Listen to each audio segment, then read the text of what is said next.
Welcome to Venti Views. Today we are going over a new extension that the folks over at Skylum have sent me. This is in beta, this is their focus stacking extension, and today we're going to go over what exactly focus stacking is and when you should use it in your photography. So focus stacking is used a lot in macro photography, and basically what it lets you do is it lets you stack different focal points in an image. So I'm going to read you what exactly Skylum says right here. So this extension is going to allow you to take 100 source images and automatically align and crop them all based on one reference photo. So it's super easy.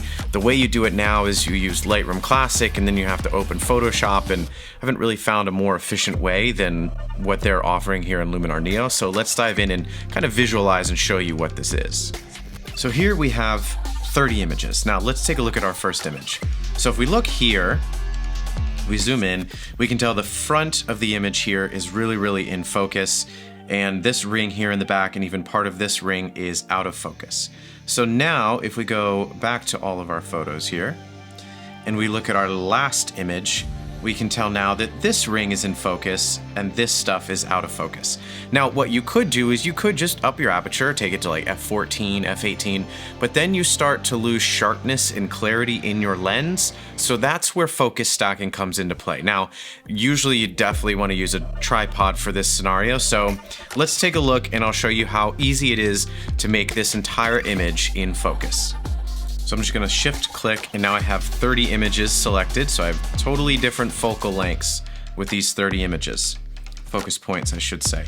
So over here we have our focus stacking. I'm just going to drag and drop these 30 images right into here. There's actually 27 images. Math is hard, I can't count.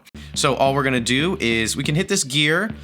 We want auto alignment. Our reference image is usually our middle focus. So that was image number 14.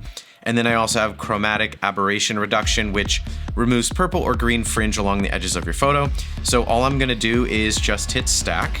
So now it's taken all those images and combined it into one. And this is what we have. So now we can see that everything is in focus. This back ring, this front ring. It did kind of miss a few spots here. This looks a little wonky. That's easy to edit. And again, this is just the beta. They'll improve this before it comes out. But ultimately, the image that I ended up editing was this one. I cleaned up a lot of the dust spots down here and just kind of cleaned up the wonkiness that was going on back here. Again, this is only beta, but overall really easy compared to Photoshop and Lightroom. But there is a link in the description down below for my affiliate link for Luminar Neo if you want to try it out yourself. It doesn't cost you anything extra, I just get a small commission. And they're also running a special Halloween promotion for some Halloween LUT presets, whatever you want to call them. That is also in the description down below as well. If you liked this video, don't forget to leave a like and subscribe, and until the next one, Venti Views out.